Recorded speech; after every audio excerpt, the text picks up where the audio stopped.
ओम शांति।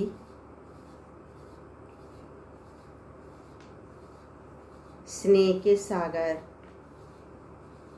शिव पिता परमात्मा की संतान हम सभी बच्चों के लिए परमात्मा की शिक्षा सुंदर सी कहावत से शुरू करते हैं। एक कहावत है कि स्नेह जो है पत्थर को भी पिघला सकता है, पत्थर को भी पानी बना सकता है। अर्थात पत्थर हृदय को भी पिघला सकता है। कितना भी कठोर संस्कार वाला हो, कितना भी अपोजिशन वाला हो, कितना भी आपसे विरोधी हो, लेकिन आपके मन में उसके प्रति स्नेह का भाव है, क्षमा का भाव है, करुणा का भाव है, सहयोग का भाव है, तो वो आत्मा भी परिवर्तित हो सकती है। कल्याणकारी पिता के हम बच्चे हैं। शिव पिता सृष्टि का सृजन करता है, उसके हम पूरी सृष्टि की रचना, उसकी संतान हैं। तो शिव का तो अर्थ ही है कल्याणकारी। कल्याणकारी माना हर एक के प्रति शुभ भावना की दुआएं देना, सहयोग देना, और क्या क्षमा है। कोई कैसा भी है, लेकिन है तो हमारा ही भाई बहन, इस सृष्टि का ही एक रचना का, इस क्रिया का एक हिस्सा है। परमात्मा का ये सृष्टि नाटक है, उसका एक हिस्सा है, हर एक का पार्ट है। कोई अगर कुछ ऊपर नीचे कर भी देता है तो क्योंकि ये सृष्टि एक नाटक है, और नाटक रचने वाले ने, रचनाकार ने हमको ये बताया है एक ही सृष्टि का नाटक बहुत कल्याणकारी है। इसमें कोई भी सीन अकल्याणकारी है ही नहीं। इस सृष्टि के नाटक के हर राज को हमें समझना है, और जो हर राज को समझ जाता है वो कभी भी नाराज नहीं होता, वो किसी से रंज नहीं होता, और जो राज को नहीं समझ पाता है वही नाराज होता है। तो हम तो सृष्टि रचनाकार के बच्चे हैं, तो हमको इस सृष्टि के राज को समझकर हर आत्मा को क्षमा करना है, दुआ देनी है, उनके प्रति भी कल्याण का भाव रखना है। शिव का अर्थ कल्याणकारी क्यों कहते हैं? इसीलिए कहते हैं वो सबके लिए कल्याण का भाव रखता है। देखिए भक्ति मार्ग में हम शिव को क्या क्या बोल देते हैं, परमात्मा के ऊपर अपनी सारी गलतियों का इल्ज़ाम डाल देते हैं, लेकिन फिर भी परमात्मा क्षमा करता है। करुणा का सागर है, दया का सागर है, रहम का सागर है। हम भी उसके बच्चे हैं।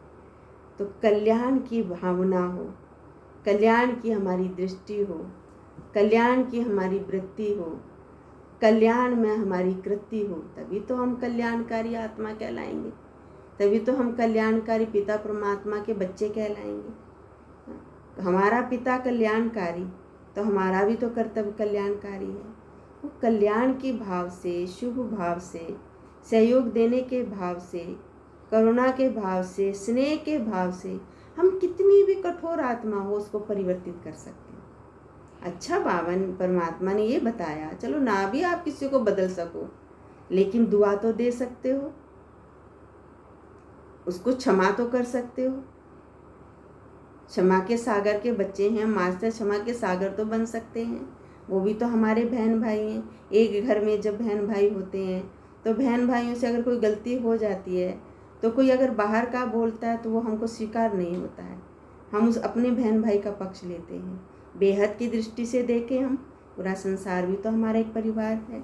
उनसे अगर कुछ गलती हो जाती है तो उनके प्रति भी तो हमें क्षमा का भाव होना चाहिए। पर हाँ, हम क्या करते हैं, किसी दूसरे से अगर गलती हो जाती है, कोई दूसरा अगर गलत कर देता है जो आपको स्वीकार्य नहीं है, तो हम क्या कहेंगे, ये नहीं होना चाहिए था, उनको ऐसा नहीं करना चाहिए था। ऐसा भी होता है क्या? ऐसा तो नहीं होना चाहिए। और अपने से अगर वही चीज़ हो जाए तो हम क्या जवाब देते हैं, ये तो चलता है, इतना तो होता है, ये कोई बड़ी बात नहीं है। जब दूसरों के लिए नहीं चल सकता, अपने लिए कैसे चल सकता है? और जब अपने लिए चल सकता है तो फिर दूसरे बहन भाइयों के लिए क्यों नहीं चल सकता? तो वो क्यों नहीं होता है? क्योंकि हमारी थोड़ी सी स्नेह की भावना कम हो जाती है। तो सबके प्रति स्नेह का भाव रखें, कल्याण का भाव रखें, दुआएं दें, दुआएं लें। जो हम देंगे वो हमारे पास ही आता है। क्रिया की प्रतिक्रिया हर पल आप महसूस करेंगे। जो भी हम भाव रखते हैं, जैसा भी हम सोचते हैं, वैसा ही हमारे इर्द गिर्द का वातावरण बनता है। वैसे ही हमारे इर्द गिर्द जो लोग हैं, जो हमारे संबंधी हैं, जो हमारे परिवार वाले हैं, जो हमारे मिलने वाले हैं, वैसी भावना उनकी बन जाती है। वो ऑरा बन जाता है हमारे चारों तरफ। तो क्यों ना हम कल्याणकारी बाप के बच्चे कल्याणकारी बने, सबके प्रति कल्याण करें। क्यों? जैसा हम करेंगे हमें देखकर सब करेंगे। कहा भी जाता है ना, जो कर्म हम करेंगे हमें देखकर सब करेंगे।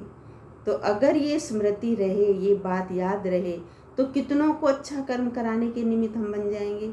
जब हम कल्याण का सोचेंगे, स्नेह देंगे, दुआएं देंगे, क्षमा करेंगे, रहम करेंगे, तो कितने लोग हमको फॉलो करेंगे। कितने लोग हमारे पीछे हैं जो हमें देख के फॉलो करते हैं, हमारे अनुसार चलते हैं। तो कितनों को अच्छा कर्म कराने के हम निमित्त बनेंगे, और अपने कर्म तो श्रेष्ठ होंगे ही होंगे। तो कितने अच्छा सा स्लोगन है, जो कर्म हम करेंगे हमें देख सब करेंगे। तो ये स्लोगन कभी ना भूलें। तो अगर ये नहीं भूलेगा तो सबके प्रति स्नेह का भाव, सहयोग का भाव, दया का भाव कभी नहीं भूलेगा। और ये हमारे जीवन को सुखद बनाएगा, आनंदित बनाएगा, और हमारे जीवन में खुशियाँ भर देगा। ओम शांति।